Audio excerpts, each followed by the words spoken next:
O Bitcoin perdeu quase metade do valor em poucos meses. Todo mundo apontou para o Fed, para Wall Street, para a Basileia, para os ETFs. Mas e se a explicação não estiver apenas em Washington, e sim em Pequim? Hoje você vai entender o que realmente aconteceu com o Bitcoin, quais fatores são comprovados, quais são hipóteses e por que a China pode ser parte relevante desse quebra-cabeça. Sem alarmismo, sem torcida, só fatos e análise. Em outubro de 2025, o Bitcoin renovou sua máxima histórica, ultrapassando a faixa dos $120 mil. O mercado vivia euforia institucional, ETFs ganhando força, discurso político favorável nos Estados Unidos e promessa de consolidação como ouro digital. Poucos meses depois, já no início de 2026, o preço caiu para a região dos $60 mil, quase 50% de correção. Não é a primeira vez que isso acontece na história do Bitcoin, mas a pergunta é, desta vez, o que mudou? Para responder isso, precisamos dividir o problema em 3 camadas. Vamos começar com um fato objetivo. Em dezembro de 2025, operações de mineração na região de Xinjiang, na China, foram interrompidas. Isso afetou milhares de máquinas. O impacto foi mensurável. Queda no hash rate global do Bitcoin e ajuste negativo na dificuldade de mineração. Para quem não está familiarizado, hash rate é o poder computacional que mantém a rede funcionando. Quando ele cai de forma abrupta, significa que máquinas foram desligadas.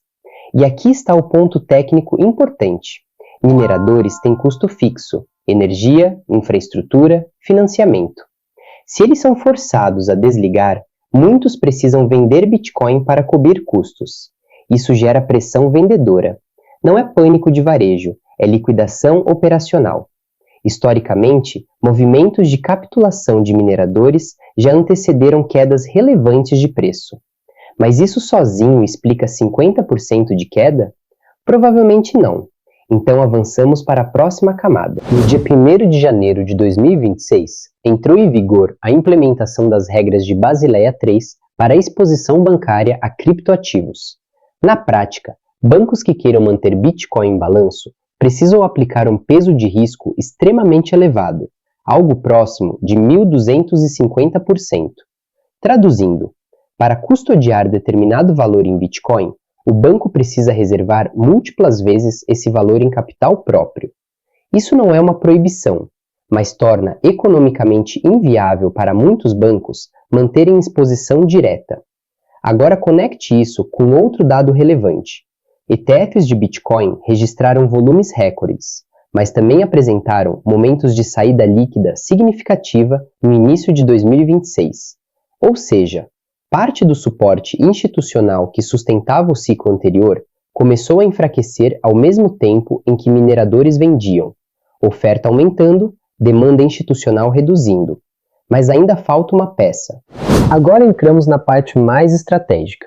No início de 2026, a China implementou controles mais rígidos sobre exportação de metais estratégicos, incluindo prata e outros minerais usados em tecnologia e infraestrutura. Paralelamente, ampliou restrições sobre stablecoins atreladas ao yuan e reforçou o controle estatal sobre ativos digitais. O yuan digital passou a ganhar mais protagonismo dentro da estratégia de soberania monetária chinesa. E aqui surge a pergunta provocativa. Se a China restringe metais físicos e fortalece sua própria infraestrutura digital estatal, enquanto o Ocidente debate regulamentação privada, isso afeta a narrativa do Bitcoin como ouro digital? Vale lembrar, no mesmo período, a prata acumulava forte valorização anual, enquanto o Bitcoin corrigia. Correlação não é causalidade, mas movimentos simultâneos levantam hipóteses. A China não precisa atacar o Bitcoin diretamente. Ela pode influenciar 3 pilares fundamentais: energia que sustenta a mineração, metais que competem como reserva de valor e regras que afetam o fluxo de capital global. Isso significa que existe uma conspiração coordenada? Não. Significa que geopolítica influencia mercados? Sempre influenciou. Após a queda mais intensa, algumas análises de mercado sugeriram que um grande player baseado na Ásia teria realizado vendas expressivas via derivativos. Não há confirmação pública sobre identidade. Pode ter sido fundo privado. Pode ter sido desalavancagem institucional. Pode ter sido simplesmente dinâmica de mercado. Mas observe o alinhamento temporal. Desligamento de mineradoras. Entrada de Basileia III.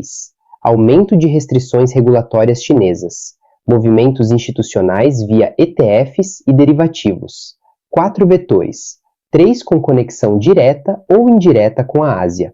Coincidência? Ou apenas o funcionamento normal de um mercado global interligado? A resposta mais responsável é esta. O Bitcoin caiu por uma combinação de fatores macroeconômicos, estruturais e geopolíticos.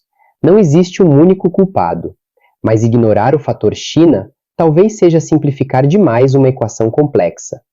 A verdadeira pergunta não é se o Bitcoin morreu. A pergunta é: você está analisando o mercado apenas pelo gráfico? Ou também pelo mapa mundi? Se essa análise trouxe clareza e contexto além das manchetes, inscreva-se no canal e acompanhe os próximos episódios. Aqui a gente separa narrativa de fato.